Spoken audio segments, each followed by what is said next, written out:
So we've got four kind of short questions for today, and we've got Zoe, Pauline, and Denise have thankfully joined us for the panel. So what I was hoping to do is for each of them to give their input, and then for you guys just to maybe ask them a question or add something to it, if that works for you. Yep. So the first question is kind of what challenges have you faced over lockdown with your business, and have you found a solution to overcome that challenge? So Zoe, if you're able to start. Okay, can I share my screen just to show something? Yeah, please. So, I just wanted to show you. Can you see that okay? It should be a picture of a front door. Yes. Put it Can there. see it now. Okay, this is, let me just get it going. Right, so this is what I normally do. Obviously, this is a very standard ideal client that I deal with, someone in their home, and I would make the whole scheme of glass. And obviously, with lockdown, I couldn't go into people's homes. So all the projects that I had at the time just instantly stopped, and I couldn't assess people's jobs. So what I had to do straight away is take any inquiries and get them to send measurements and photographs and assess from that and give them quotes over the internet. So that was the immediate change. But then I had to think about a new way of working. So initially, to get some cash flow involved in coming into the business, I went onto Instagram and saw a scheme which was called the Artist Support Pledge. And basically, you could put small pieces of glass on of your work online on Instagram and sell them. So I tried it. I've never done it before. I've had Instagram, obviously, but never sold through Instagram. And it worked really well. And I was really encouraged by that. And I found that someone actually, not only did I sell small pieces that I had, someone contacted me to about a larger commission. So I've just drawn two designs which I'm going to make. This is the first one. It's for a skylight in someone's house. That's over 1 meter wide. And then this is the second skylight for the same home. So that's quite a substantial commission. So he's local to me because it's only in Chiswick, but he'd got in touch through Instagram. So that was a very, very interesting sort of development for my. So I'm spending far more time on Instagram trying to promote the business through Instagram and building up quite a following. So I'm really pleased about that. So that's one thing that I've changed directly. Also, something else I've done is I'm trying, because that was new and it seemed to be working, I'm also going to take part in a virtual arts and craft fair as part of the Bedford Park Festival, which is an annual festival. It's very well established and well thought of, but obviously they can't do it because it's the 13th and 14th. So they've said, well, let's try it online. So I thought, yeah, why not? I'll be interested to see how that could work. And even by speaking to people, they're saying, oh, that's great. I've always wanted to go, but never been able to go that weekend. So I can just check it out online. So you never know. It might be quite a good way of promoting to a wider audience because you're not location based, you know. And Jeannie Shapiro's organising that. So I'm quite excited about that one. And then the other thing that because the lockdown is lifting, I'm now able to work. And so this is what I've been doing for the last 2 weeks. I've been working in a project which we should have started just before lockdown, but it got halted. It's in a church and it's restoring and repairing all the stained glass in the building. Now, the church is still locked, so we can just have keys and go in. There's 2 of us working on it together, but we could social distance because it was a large building. And obviously, the only thing is masks and gloves, just to, you know, that's the only sort of addition that we had to do. But that really worked well because we were repairing pieces of glass, cracked glass. And in order to do that, you have to smash the glass. And because of the access, the glass would go outside and drop 2 floors down into the grounds of the nursery at the base of the building. Now, because it was locked and the nursery wasn't functional, it meant we could just break it and then clear up at the end. So it was actually an ideal time to get in there before the 29th, I think, when next week, I think, actually, they're thinking of opening. So those are the sort of things that I've had to try and do and adapt to get the business sort of continuing and developing. Thank you for that. I think especially like going from Instagram as well, which a lot of people don't always know how to get started on. Was it hard for you to get involved, or was it quite quick to start? No, well, I'd sort of always been on Instagram, and I'd used it as a sort of visual reference and way of connecting with other people, other stained glass artists, other customers. But I'd never directly sold through it, so that's why it was different for me. Perfect, thanks. And Pauline, have you got any kind of challenges and what you've done? Yeah, absolutely, for me. So just to explain a bit, this particular business that I'm running, I set it up in April 2019. So I've very much been building the business up. I essentially get my business through recommendations from people I've worked with in the past, from networking, and also I do presentations to interested groups. So come March, I spent January and February really sort of promoting the business via those things. I also do a lot of Facebook. I'm learning more and more about Instagram, but I'm still not an expert on that, to be honest. But I've also got into doing blogging. I'd done some training on that. But come March, really, I mean, basically, the work that I had booked in advance got cancelled. So I had no work, no business income, and no way of promoting the business apart from online. So for me, also, April was 1 year since I set up my company. So I had things like renewal of my website premium, my insurance premium, etc. So it was pretty dramatic. It was like the business went off a cliff. So I did a number of things, just to explain. I absolutely could not work in people's homes. I work on a basis with the client in the room, doing detailed work in their home with them. And it wasn't something that was possible to do, and it is not indeed now. So basically, I took the decision to furlough myself. So I have a company, I furloughed myself. That system, actually, I have an accountant that was very straightforward, very simple, and very, very efficient. Unfortunately, because when I set up the business, I financed it myself. I paid myself a minimum salary with the full intention, come the new tax year in April, of giving myself a financial increase and paying a bonus. And that all had to go. So whilst I'm furloughed on a minimum amount of income and I get 80% of that, it's not really enough. So Theo knows this bit of the story, but I figured I live on my own. I need to be financially independent.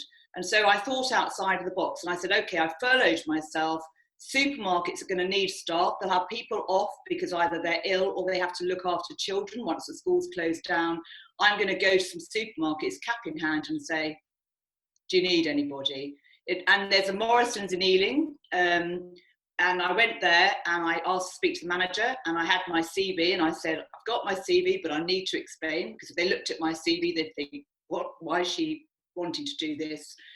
I went in on the Friday, they called me on the Monday, I went in on the Wednesday briefly, and I started on the Thursday. So I'm now a checkout assistant at Morrison's in Ealing. So I'm classified as a key worker. It gives me structure, it gives me income straight away. It wasn't a time to go and try and find a new career job, and that's not what I wanted anyway. So I've been doing that. I've met so many people from the NHS, mothers trying to deal with homeschooling. It's been a fascinating experience, and I intend to do quite a lot of writing about it afterwards, because I've been learning a lot about what it's like for these key workers who are on minimum salaries and how hard they have to work. So that's been very interesting. But the other things that I have also done going along is I have continued doing some blogging, and I also before I started the job and furloughed myself in Morrison's, I did actually do a course which was about virtual decluttering. So now on my website, I've got a service which is about virtual decluttering. And what's become clear from some of my clients, I've just spoken to casually, there are some people, actually, what they need is guidance and consultancy going through a process of making changes in their home. And they don't necessarily need you for that full hands-on approach throughout the whole process. So I definitely will, going forward, once I can work in people's houses again, I definitely will do some sort of offering of whether people can have, if they want to do a virtual aspect in the initial part of the project, and then when they want more specialist knowledge on interiors and designs and things, I can then work in their homes. But at the moment, we cannot do non-essential work in people's homes where we're working with them in the same place on a one-to-one basis. So you know, though plumbers and electricians can do their thing in separate rooms in the houses, our work doesn't really cover that. So that's me at the moment. It's been a fascinating time. I've learned a lot, and I've just learned how we can all be very self-sufficient. And you know, going through this, it's about change. And if you'd asked me in March, would I be a checkout assistant in Morrison's, I would have thought you were, what are they talking about? Because ironically, the very first job I had, age 16, whilst doing my A-levels, was working with Sainsbury's in Hampshire, where my parents lived, as a checkout assistant. So it's really quite surreal, but I don't regret it at all. It's been absolutely fascinating. So that's me. Thank you. And I know a lot of people are kind of sitting back and waiting for this to end, but you really adapted and you made the best of the situation. So I think especially that, and then just waiting now for things to ease off. Hopefully the business will start booming again. And well, I think so. I think this is what I do is very much a personal thing, and it's about trust. So you know, at the end of the day, thinking about it now, so some of the clients, you know, it's not going to necessarily be their top priority. You know, a lot of my clients may have been in situations where they were furloughed and they'd then been made redundant. Or indeed, I know a lot of people with quite well-paid jobs where they've actually taken a reduction in income to help the business through that. So there's lots of parameters and lots of reasons why people aren't really rushing back to make their houses, you know, or homes better. So you know, it's going to take some time, and probably realistically, it may not be until the new year that things really grow in a big way for me again. So in the meantime, I do have something else that I can do as a bit of income. So, you know, for me, it's about working with my clients when they're ready to do so. Perfect, thanks. And Denise? Yeah, thank you. Actually, there's Pauline, a couple of different things there. One, it's fascinating the perspective you had as a 16-year-old sat on a checkout desk, and as a mature lady a couple of years later, that's a really, I'm sure in terms of mindset, that's a fantastic viewpoint. Yeah, that's one thing I was thinking. But also those contacts you've made with those is also kind of gold dust. One, the experience is amazing, but two, that those contacts and that community where you've been able to articulate your message as to what you do in amongst all the kind of daily goings on of, you know, people trying to homeschool and, you know, deal with what's happening. So yeah, invaluable experiences. But yeah, and Zoe, really interesting to hear what you're doing as well. And I've seen some of your posts on Instagram, so heartened to see what's happening, that you're picking up business on Instagram as well. So for me, I actually had in early March, I was hospitalized for 10 days, not COVID, but respiratory related. So I was already on the bench, so to speak. So had my mindset already thinking gently about how I operate. So when the actual lockdown appeared for good, you know, for us properly, my first thoughts were kind of like, holy crap, how am I going to deal with this one? But one of the things I started doing was offering masterclasses online. Now I'd offered, I'd probably done workshops, in-person workshops, probably once a month. So essentially what I did was do at least, it's like 1.5 a week. So that was one element, and that has provided not only just a kind of like regular connection with the world. I actually live by myself. My boyfriend is based in further flung, so literally from that isolation point of view, it was helping to provide a regular structure as well. As I noticed this week, it's that regular structure of hosting an event for, you know, probably up to 10 people on a regular basis. That really helped that sense of course we don't have 9-to-5 jobs, but it had a sense of this is back to normal. I'm, you know, doing what I ordinarily do, even though it was online rather than in person. So I ran a series of masterclasses on how to cut through the noise, get great clients, and also how to create a compelling LinkedIn profile. But for the first month, for April, every Tuesday, I did a how to Zoom class. So previous to that, I was using Zoom for a year. So I, you know, got the general gist of it. But strange enough, as with most people, suddenly learned a whole load new depth of what Zoom could do. But then I thought I could share my knowledge, because obviously a lot of people were getting to grips with it. So I did some of those sessions as well, and got to meet some, you know, very different people to the normal kind of clients that I work with. So that was just kind of, I don't know, I felt a bit frustrated because literally I was on the sofa service, you know, like the rest of us, you know, you're either frontline NHS or key workers, or, you know, you're assigned to the sofa essentially. And I was quite frustrated by that, because I'm very much a doing person. So I also set up SME Force for Good, which is a Facebook community, and it's in response to what's happening. So you've got the frontline NHS workers and key workers. So I thought, what can I contribute from a business perspective? That's a lot of where my skills lie. How can I assist during this, you know, terrible times? And so we've now got over 100 members, and actually Theo was member number 100 just last week.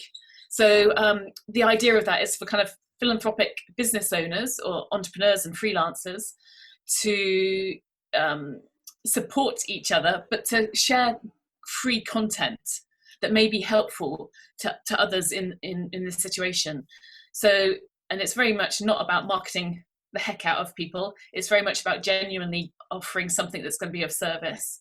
So we've got people who've contributed on leadership, on health and well-being, on IT, you know, marketing, so on and so forth. So the usual remit and range of services and skills that are out there. And of course, there's opportunity to connect with like-minded people. So we have community calls every Friday morning, every other Friday morning. So we had one this morning as well. So we get somebody to talk on one of their topics. And again, it's about helping, providing insight for other people and some tips and hints. So again, not a sales piece. It's very much about that community and bringing it to life, because obviously you can only do so much online through a kind of Facebook community group. So that really takes it to the real world, if you like, the real virtual world. That's not a paradox, but yeah. So those are a couple of the things that I've been focusing on, really. Thank you, and I completely agree. Like every Friday lunchtime, I know I've got this kind of power hour, and like you said, to have that normality and that structure in your life really makes a huge difference. And I think also knowing that you're like networking and engaging with people, and I don't know, giving something back as well. Yeah, absolutely.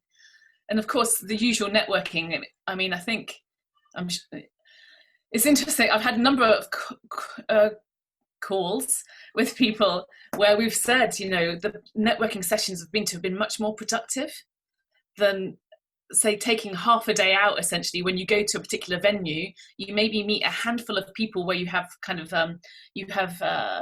contacts that you think, okay, you know, I'd like to follow up and have a chat with a handful of people. Whereas having something called Remo, I don't know if you've come across that, I found is really good networking piece of software, where you can actually move. You've got a table layout, a room layout with tables, and that literally you can move yourself to different tables, so you're autonomous. Whereas with breakouts, it's orchestrated for you. You know, literally an hour and a half maybe on one of those sort of networking events is so much more productive than you know, taking the half day out to go to a venue. Now, I'm not saying that face-to-face is still important, because humans need that real interaction. But for those who are going to be socially isolated because they're in the extremely vulnerable group, or have to self-isolate for longer, again, it's going to be tricky until all those elements are going to be lifted as well for the people who are in those extremely vulnerable groups. So obviously this is going to continue for a while longer, even though there are signs of lockdown lifting. But it was really interesting how productive those networking sessions were, and it's disrupted the idea that we need to physically go to networking meetings or events, which we do. we do. I don't say they're ever going to be ruled out forever. We do need that element of connection, and there is value from actually having a face-to-face meeting or event or conference. But it's amazing how much virtual networking we can do, which produces possibly more for us than we'd have ever imagined. No, I agree. And like Chiswick Lunch Break, if any of you aren't part of the Chiswick Lunch Break group, the third Wednesday of each month, they have their online networking now. And they have a really nice kind of informal bunch. I can send you a link, I'll put it in the chat afterwards. Anyone else, if you've got like a comment, I've muted you. If you want to unmute yourself, maybe give your feedback or something else that we may have missed. I'd like to just say to Denise, that was really interesting. I'd be interested in what you do on a Friday morning. I like what you said about Remo. Haven't heard of that, so I found that very helpful. Thank you. And you're absolutely right that certain things have changed forever. We absolutely still have to have that direct contact with people. I can't wait to meet friends and go out to a restaurant, but at the same time, like you said, it's a different view on things. So, you've got an alternative now that's viable and it works, and in some ways is more constructive. So these are the changes that we can take forward and take something positive out of this situation. So yeah, I really enjoyed listening to you. Thank you. Thank you. Yeah, absolutely. Online. Sorry. I would also agree. I mean, I've done a lot of sort of networking online, and it's made me realise you can go further afield easily, but also you can have one-to-ones easier in a more time efficient way. Absolutely. But also I'm going to use it with my clients, because sometimes my clients are very busy people, and to come into the studio, or I usually go around to their house to do a meeting, it might actually be more convenient for them to have a conversation face to face over the internet would be really helpful. And I could even show them things that I've got in the studio that they need to see. I think it's going to be really, really useful tool in future that I'm going to use. Absolutely. I know one person on one of the first kind of Remo calls, he had said, that idea of driving for 2 hours, just have an initial conversation where, that's almost like a full day, and it doesn't go anywhere. I think both parties would be keen to just have a kind of like 20-minute call, a video call, just to see, is there any interest, both sides, before embarking on a, round the country trip in a car or train or whatever it is. So, there's the knock on, not just for convenience for people, but knock on the elements of transport and therefore environment as well, which is obviously interesting and useful to take into consideration. Definitely. And have you found, apart from Zoom, have you found any other software that's been good, like Meet or Teams? Because for me, I keep coming back to Zoom myself. Yeah. I moved to, I was on Skype, but that wasn't very strong. This is probably about 15 months ago. I just found it flaky, and also their conflict between the corporation of Skype and the kind of the free one. So I got onto Zoom for a number of different reasons. It just was more robust. But I think I've had to try all of them as a result. So the WebEx, is it Cisco's WebEx one, I think, and also Microsoft Teams. I had one call there, but I mean, they're all very similar.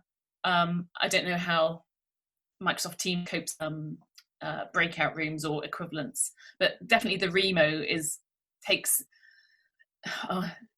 networking to another level, which sounds like a horrible, cornied line, but it really does. It sounds I hate it as I was thinking about it, saying it, but it makes it such a different playing field. But of course, the first one I did, my brain was exploding because the sound wasn't right, and you had to have, there was a lot of things you had to play with it. And if you're tired, I think that's one of the things, for the background to all of this, is that fatigue level, as the brain is trying to work out that this threat to human existence, essentially, that puts stress. Even if it's if you're going to a shop, you're more wary, you're more alert, so there's more energy being devoted to that. So taking on board new stuff is more tiring as a result, or daily life is more tiring, let alone adding something on. So I found the first Remo, I was absolutely shot afterwards, because I was very tired, and with that backdrop of probably anxiety about what's happening in the world and what's happening to me. I remember that being absolutely knocked out with exhaustion. But that wasn't just the Remo call, that was everything else accumulated. But personally, I haven't come up, I can't think of any other ones to immediately, but if I do think of something, I'll let you know. But yeah, it's always good to try other ones. Yeah, and I've also put the link to Remo in the chat, so if anyone wants to have a look at it, just see what it's about. Thanks for the tip, Denise. I think I'll definitely check that one out. And we've got a question from Steve. How many of us talk about what we have given back to society in our social media? Is it something we should be doing, like promoting the good work that you're doing, for example? I don't know if any of you want to answer that one. I'd say on that, no, I don't. I do tell my friends, I do quite a lot of voluntary work as well as what I'm doing. I help people on the streets. I've joined something which is Good Gym. You've heard about that, which you go running to do things. It's about keeping fit as well. So I do those things, but I don't generally, if I'm talking to a client, I might mention that, but generally I share that with my family and my friends, and they all say good for you, and it motivates other people to do things as well. So, but I don't particularly use it, from a business perspective. It's just more letting people know what I'm doing. But it is, it helps, in terms of our overall health and well-being. I think doing something for others is really important, and it's part of me, in a way, doing what I do at Morrison's, because it can be really challenging sometimes. And as Denise mentioned, some people are really on edge, and it just takes one thing to send them over, and you can be on the receiving end of that. I think, as was mentioned by somebody, with my maturity, I'm pretty good at dealing with that. So I tend to be able to calm people down and always end up with a smile. And usually they end up apologising to me. So, but that's to do with some degree of maturity. But I do think all these things that we can do for other people, it really helps us in terms of our health and well-being. I think it's really important at this stage. Oh, I would probably add, Steve, to answer your question. That is something that I definitely do with my business. So you're sharing your values as a business. You're sharing what you believe in, and helping the community is definitely a value of your business.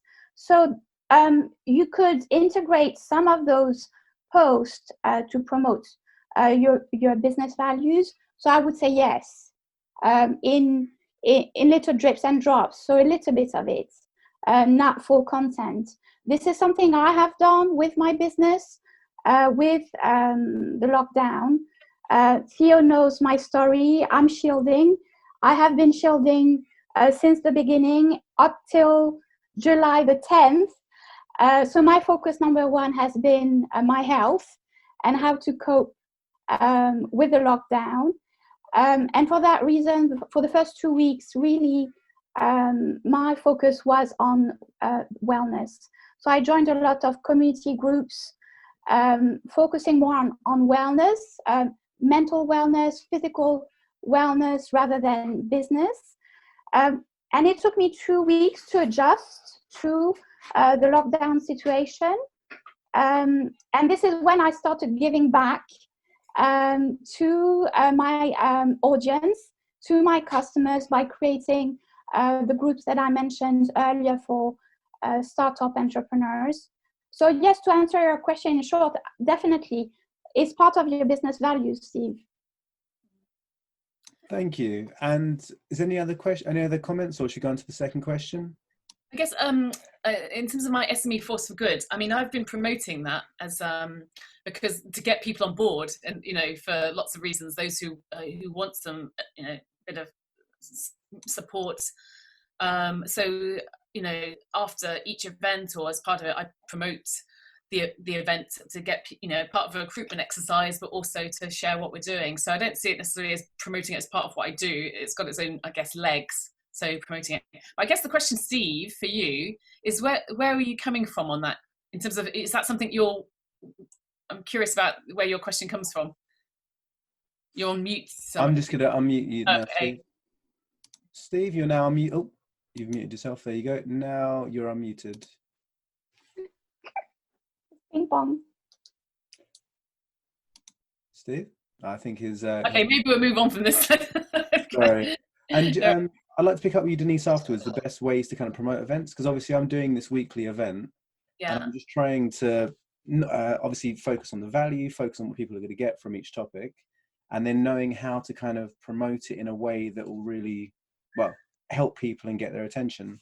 So maybe we can pick up on that later as well. Yeah, sure, absolutely. But yeah, the second question is really looking at looking back over the past 10 weeks, if there's anything that you would have done differently, and if there's any kind of general advice you can give to like small businesses and what they can do to help themselves at the moment. So Zoe, if you'd like to start. Okay, so what I did do, which I thought was really important, it's sort of picking up on a point about routine. At the very start, I couldn't focus at all, and I certainly couldn't do anything creative. So what I did was focus on the business, and I've been on a marketing training course, which is very intensive for about the last 6 weeks. And that's really good to be planning things for the future. And I'm still working on that. It's still the end of the month. So, and that will give me a lot of things to do with the business. It's marketing strategy for the rest of the year. So that was a really positive thing to be doing at the time, and will have great dividends in the future. So this is what I've been working on. Thank you. I think a lot of people are doing self-development and like working on their skills, and that's like the number one thing you can do when you're in lockdown like this. Pauline, do you have anything to add at all? Just really to say about structure is so important, and I just share with you that when this first started, it was a different routine for me, and I was getting up and doing exercise in the morning, and I restructured my day. When I went and got this work with Morrison's, I didn't realise until I got it that I'm actually on a schedule, which is I generally work from 2:30 till 10:15. Now, for many, many years, I've always cooked from fresh in the evenings. I had to completely rejiggle, and it took me a week and a half to sort of get it right, because I'd get home at 10:45 and I felt like I wanted to eat something, and that's obviously extremely unhealthy, and I was staying like, so it takes time to adjust, but I've now got myself into a routine. In fact, when I leave this, I've got my lunch sort of prepared already. I'll have my lunch and eat it, and then put on my lovely Morrison's uniform and then go off to work. But what it shows me is that we can be very adaptable. There's no doubt that some people find it more difficult than others. I've always been horribly disciplined, and that's just, I'm an organizer, that's what I do.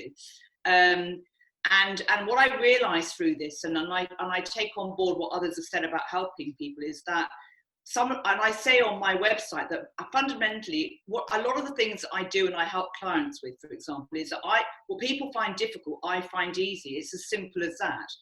And when people talk to me in Morrison's, for example, and they say that they're really struggling, they just need this to end, it's clear that some people find it really difficult to adapt, and just to sort of manage this whole situation. And and I sometimes try and give practical help and guidance in that regard. But I think whatever the changes are, and it's going to change again with these slightly things being more relaxed and open, so we'll need to look at our schedules again and our structure, and as I sort of migrate out of Morrison's back into my work, I'm going to need to do the same thing again. So I think it's about constantly reviewing and adapting, and I found what you've all said very useful, because you're right, I sort of sometimes keep business and personal life a little bit separate, but I would just add that my whole ethos with my business is about, I believe that everybody deserves to have a home that is beautiful to them and practical for their needs. And I always say, because that helps with your overall health, mentally, physically,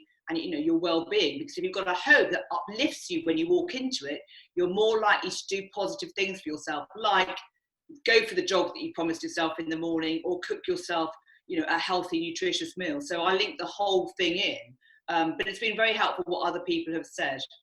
So yeah. Thank you. Also, Pauline, you did a really good session with me on how to like declutter your digital workspace. And Yeah. everyone's stuck at home on their computers looking at Zoom and emails and stuff. So maybe we should, as a Zoom, to teach people how to organize their files. Absolutely, because before this started, I was going to do a session, wasn't I? And it was in one of the business communities where we can meet sometimes. And we had it scheduled in. Obviously, that had to be cancelled. I'd be happy to do it as long as it's, as long as it's like this sort of time. This 12 to 1 is about as much as I can do because of the other working I'm doing at the moment. So as long as it's in the morning or 12 to 1, I'd be very happy to do that. Yeah, yes. We'll do 12 to 1. I know a couple of people already have been asking about those kind of skills, so that'd be really good. Oh, okay. Thank you. And Denise, anything to add? I don't think there's anything I'd have done differently, apart from it's easy to look back, isn't it? When you look at those highs and lows. I mean, having your own business has its own highs, grief curve. Everything has a grief curve, regardless if it's personal work or otherwise. So if you're in the kind of, even salaried people have had that grief curve in terms of furloughing. Is there going to be a job at the end? So, and as well as the survival backdrop of trying to keep away from COVID, or if those. But I think the peaks and troughs, we've just got to go. Unfortunately, we've just got to go through them and work through them best we can. And it's finding those coping mechanisms. Really, I guess it's easier in hindsight, but I think just being gentler on myself, because I'm in the middle of one of those lows. It's kind of like, is the reptile brain going for survival? I've worked out that not listening to the news was really good for my mental health. So definitely not listening to the Downing Street briefings every day, because that's surely kind of torture. It would be against the Geneva Convention. But just looking at news updates just from like the BBC News website. So don't sit through the politicians, giving non-answers. Just actually pick up the bullet points on the news websites. I find is really helpful when there's been some significant change. Even if Boris is talking, I tend not look at it. So that works really well for my mental health. But yeah, hindsight, be gentler on myself. But that's really hard to do when you're in the middle of a kind of, well, for me personally, when I'm in the middle of kind of like, right, what's happening? The reptile brain and the monkey brain is going a bit crazy. But I think this is actually a time for creative thinkers. This is quite an amazing time. I mean, it's not amazing in terms of the backdrop. I'm never going to say this is a great position to be in from a health and people perspective. But when up against it, this is where creative thinkers come into their own and find different ways of handling it. And as you say, Pauline, adapting. So that's why you've got all this amazing positive disruption that's happening, that is causing significant changes to daily life, to the way we interact and so forth. And there's some amazing positives out of it. Yeah, there's a lot of crap downside to the whole thing, of course. But I remember always the tube strikes, 2011 time, I think they were.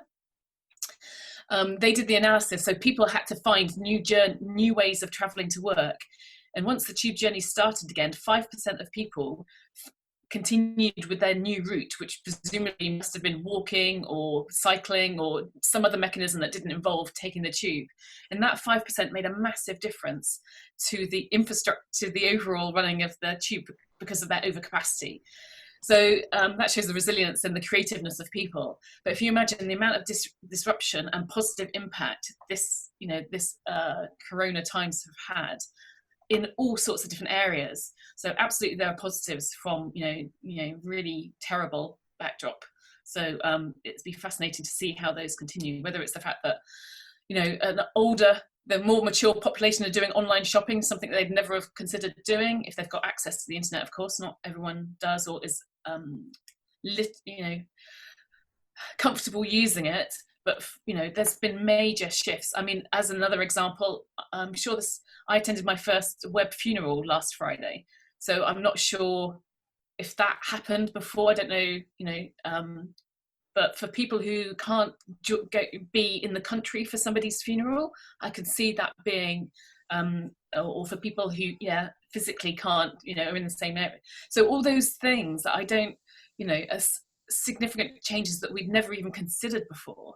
So it's interesting times, exciting times to see the positives of some of this massive disruption.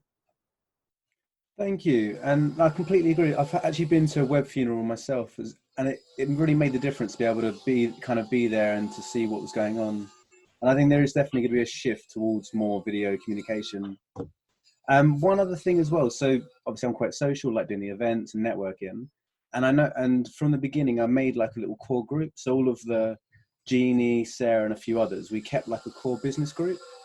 So if any of you were working with people in the past and you want to get back in contact with them, maybe just to touch base every week or two, just to have that normality and have that touch point with them.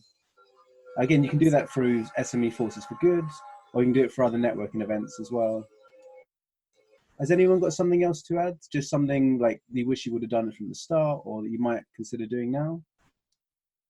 I think the thing which I would have told myself at the start is just to try and relax and trust your instincts and change with it.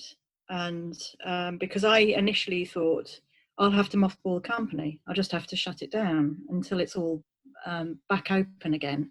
And in fact, it wasn't like that at all. And ideas came and opportunities came up, and you just had to follow them through, and it gave you another idea.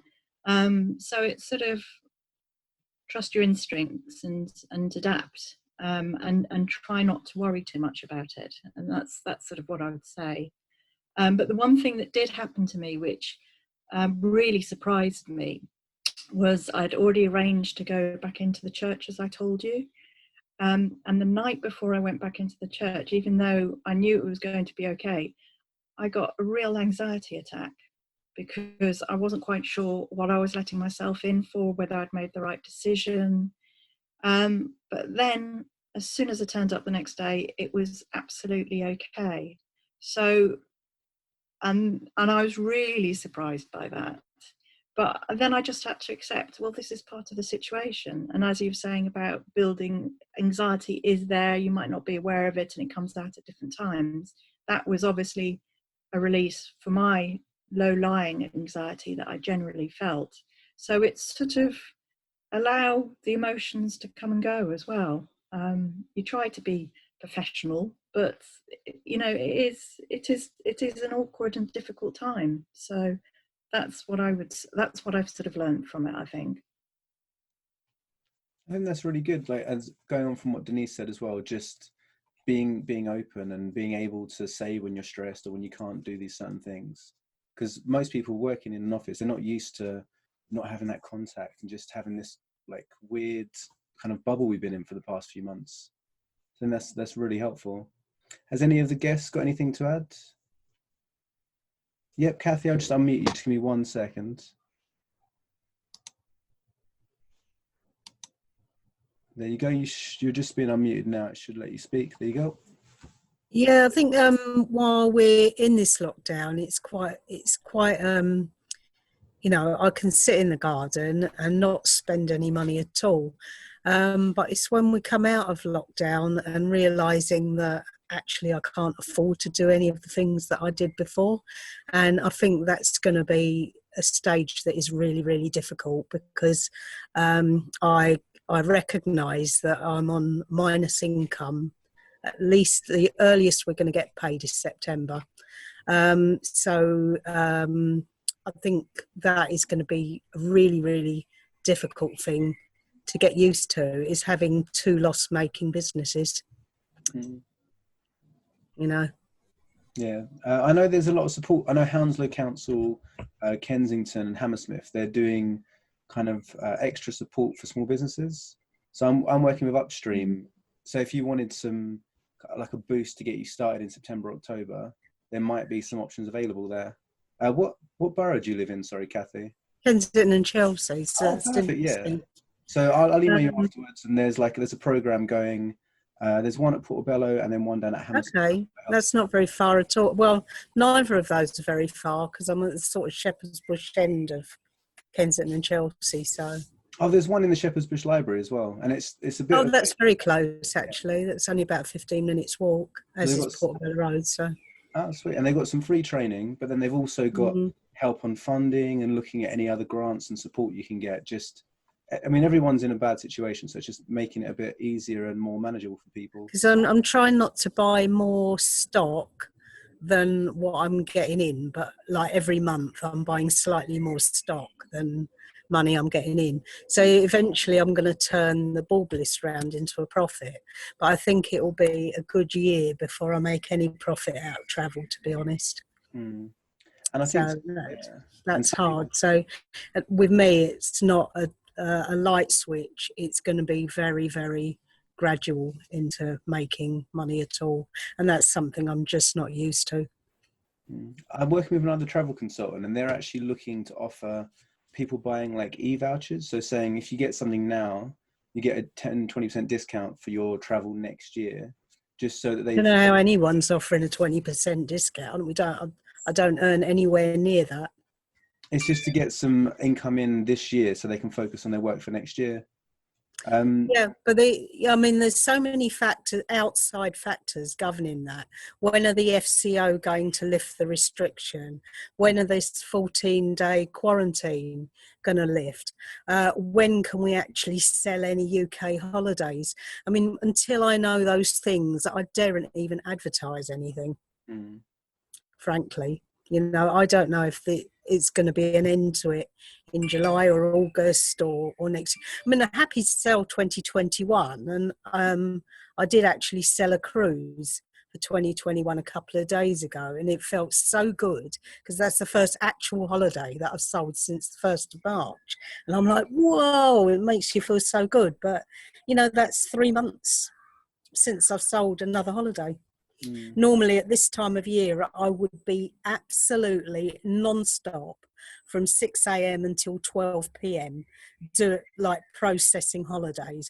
That would be my normal May. This year I'm doing nothing, so it's soul destroying. I'm sorry. I hope you make the and I'm still working and actually on minus money. I'm not even on zero. I'm on minus. Well, hopefully the support from the councils might help just ease it a little bit. Okay, well, I will look at that and see what they say. Yeah, it's good to know.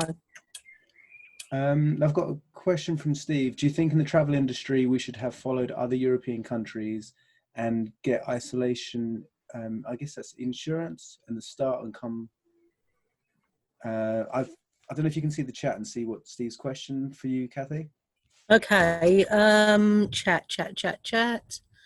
Do you think the travel industry we should have followed other European and get isolation measures? I think that is. Yeah, it's measures. Sorry. Oh, measure in at the start.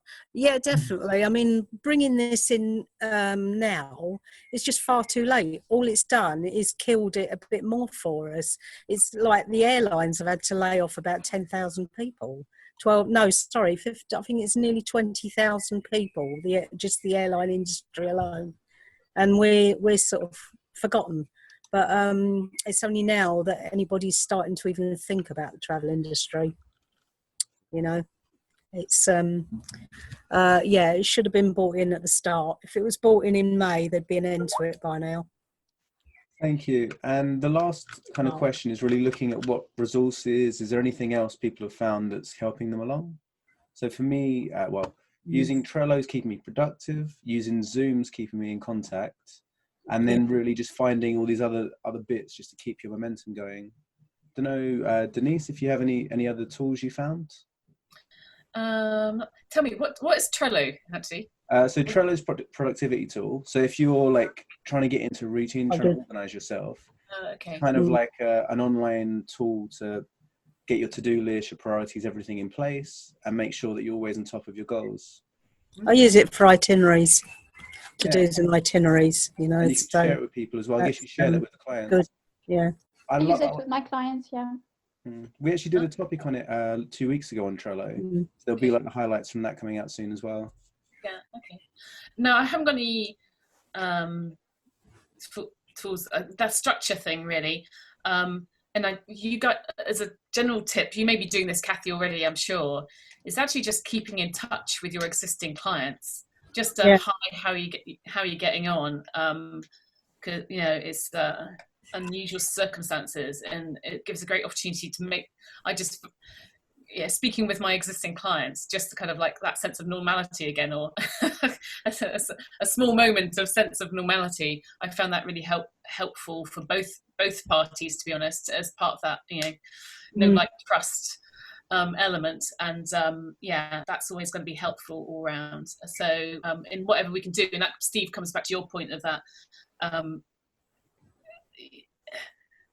that kind of almost Hackney expression again. It's the Maya Angelou thing. It's not what you said or what you did, it's how you made people feel. And as part of that, obviously it's genuinely coming across that you're concerned about people and such, that'll stay in their mind for a long while, rather than all the other bits. So it's just keeping those relationships in good working order, really, is the kind of. So it's not about technology or software that's out there. It's about back to the basics of, working with your clients and, reaching out to them. None of us have got commodity products that people would just order off the page, off an Amazon page or anything. So when it is about customer service, that goes a long way in terms of just keeping in touch and, knowing how they're getting on. Yeah, I have done that. I've contacted all my elderly clients in particular, just to say, how are you? Hope you haven't got this thing and whatever. And it was actually an opportunity to not talk about travel, but talk about them. And actually, I've sold quite a lot of baubles doing that as well. So a lot of my travel clients have bought them off me. So that's been a benefit as well. So Glad to hear. Yeah, but thanks. Yeah, no, that's good. But yes, I have done that. I'm sure you would have done anyway. But it's as a kind of tip for anyone in business, to be honest. Not just this group. But even just picking up the phone, just touching base. Like I'm doing an email campaign, and it's getting more opens. But to actually take the time to speak to someone individually makes a huge difference. I think they really appreciate it as well. I was going to add in as well that, so I totally agree with connecting with, as Denise said, with clients, but also with people that I've met at networking events. We've had some really interesting, I made some calls to people. We've had some really interesting chats about how they're getting on in their business. We've talked about the whole politics of the thing, and particularly living on my own, I absolutely love those sorts of conversations. It's really been fascinating. But the other thing that's really helped me a lot as well is that in the early days going through, so there were so many webinars and things, lots of them from the Hounslow Chamber of Commerce, I have to say. And some of those were really excellent, because when there was this question about furloughing myself, and I knew I couldn't survive on the income I'd then be getting, with no option for a bonus from my business, I had to think about getting another work. And on that I asked a question on one of those webinars, and I got it really clearly stated to me that I could also take another job in furlough, which was just so helpful, because I was a little bit uncertain. I'd read things and I thought I could.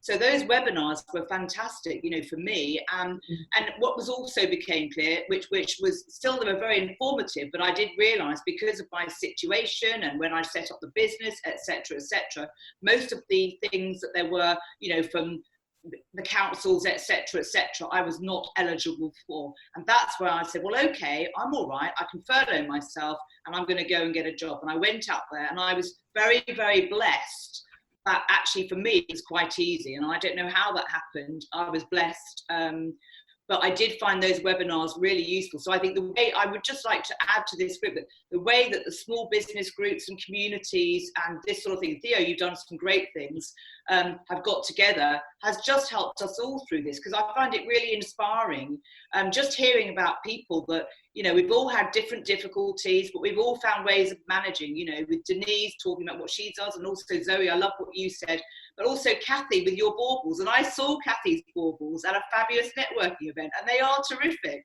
They're very unique. So it's really inspiring to hear how all of us, you know, we're all doing different things to get through this, but we're all doing something. And I think that is just incredible. And, you know, I think we all deserve a clap as well. Pat on the back.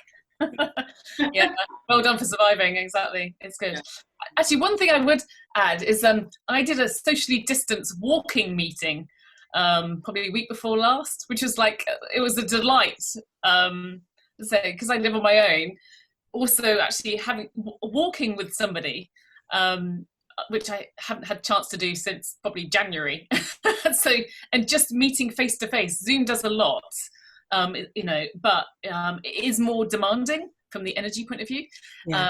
So it was actually lovely because there's lots of reasons why, but you don't have to focus 100% on somebody like we are now to be able to listen. And it was just a delight to walk with somebody and just, you know, you don't have to be facing them the whole time in this same way. Obviously this is good, but that if you have the opportunity to do a walking meeting with somebody, if you've got clients or, you know, nearby, just for a catch up, bring a flask of coffee with you. What I did, which I've really enjoyed, is I phoned people, other businesses that I work with, and just see how they're getting on with it. And they've always been a bit surprised that there isn't a point to the conversation, but I've really enjoyed just catch up to see how they're doing.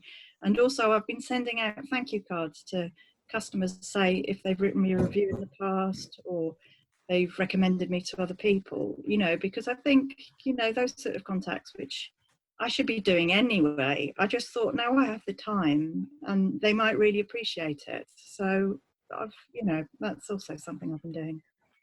Yeah, I think definitely staying in touch, and like you said, like just those little touch points make a huge difference.